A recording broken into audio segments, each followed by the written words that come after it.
मेरे इस यूनिवर्सिटी से ताल्लुक़ BS इंग्लिश लिटरेचर से हुआ था। तो वहीं से मेरे तालीमी सफ़र का कह सकते हैं आगाज़ हुआ। तो इसी वजह से पाकिस्तान से और इस सरज़मीन से मुझे वैसे बहुत ज़्यादा मोहब्बत है, तो मैंने इसलिए कोशिश की थी कि मैं राइटर भी एक ऐसा चूज़ करूँ जो कि पाकिस्तानी सरज़मीन पे हो। तो पेप्सी सिद्धवा के बारे में सबसे पहले आपको थोड़ा सा उसका इंट्रोडक्शन दे देता हूँ।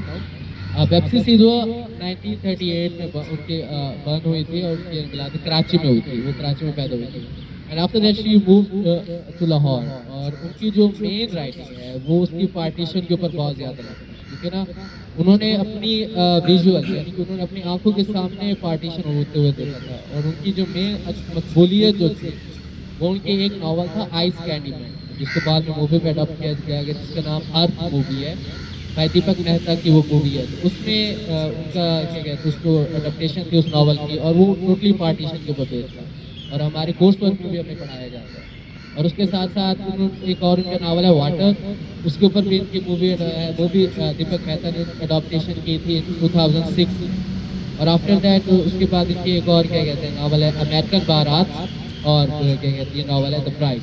बाकी इनके अलावा इसकी एक दो नॉन फिक्शन राइटिंग थी। तो इस तरह इन्होंने अपना आगाज़ किया था। द ब्राइड चूज़ किया था मैंने क्योंकि ये रिलेट करता है बहुत सारे डिफरेंट थीम से, और इसके जैसे आप देख सकते हैं बुक का टाइटल ये मुझे सबसे ज़्यादा इंटरेस्टिंग लगा था, क्योंकि ये हमारे कल्चर की रिप्रेजेंटेशन के साथ।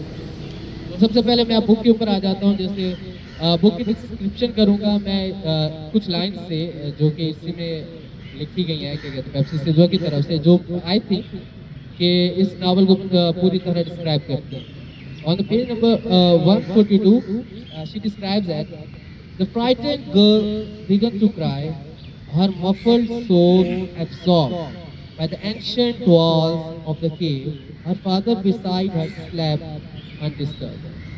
तो ये कैरेक्टर है जिसका नाम है जैतून, she is the main character of story. तो वो एक केव में जहाँ पे हमारे पास अपना इस लाइन को मैं डिस्क्राइब करता हूँ, फ्राइटेड गर्ल, जो गर्ल है हमारे पास उसका नाम जैतून है। She is the main character यानी प्रोटैगनिस्ट हमारी स्टोरी की है। वो क्राई कर रही है यानी रो रही है। Her muffled, sobbed, absorbed in the ancient walls.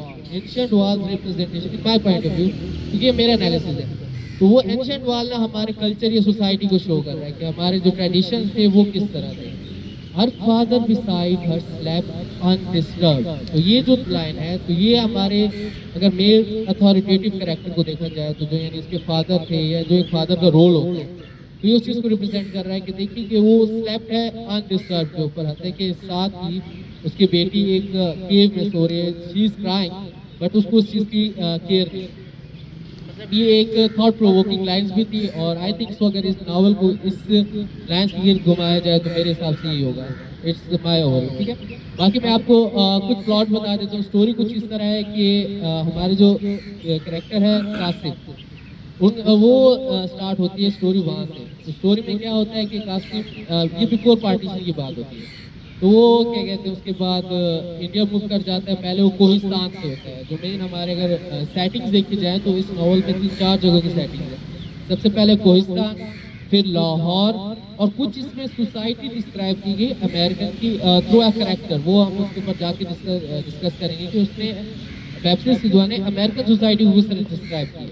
तो सबसे पहले ओवरव्यू देख लीजिए कि प्लॉट क्या था। कासिम जाते हैं, पार्टीशन होती है, वो इंडिया से मूव कर रहे हैं लाहौर की तरफ, तो उनको पार्टीशन में एक बच्ची मिलती है जिसके मदर एंड फादर की डेथ हो जाती है due to the crisis of partition.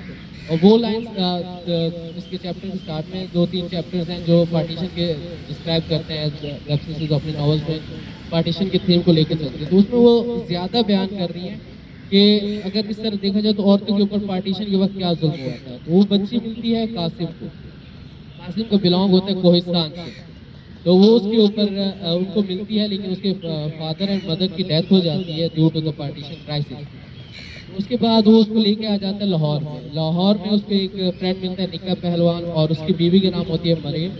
तो उसके पास पलती है फूलती है, और फिर उसकी 16 साल की उम्र में कोहिस्तान से लगाव की वजह से जो कासिम है वो अपनी बेटी का रिश्ता कर देते हैं कोहिस्तान में, ताकि उन्होंने अपनी ज़िंदगी जो होती है वो लाहौर में बसर की होती है। जो बच्ची होती है जो हमारे जैतून the main character of the story है, तो उसको फिर क्या कहते हैं, उस ज़मीन में कभी नहीं गई होती, उस ज़मीन में कभी नहीं गई होती, उस कल्चर या उस ट्रेडिशन के साथ उसका कोई ताल्लुक नहीं होता, लेकिन वो अपने बाबा के कहने पर उसकी शादी वहाँ हो जाती है, वो उसको जाके छोड़ आता है वहाँ पे, उसका जो शौहर होता है वो सखी नाम होता है उसका, ठीक है।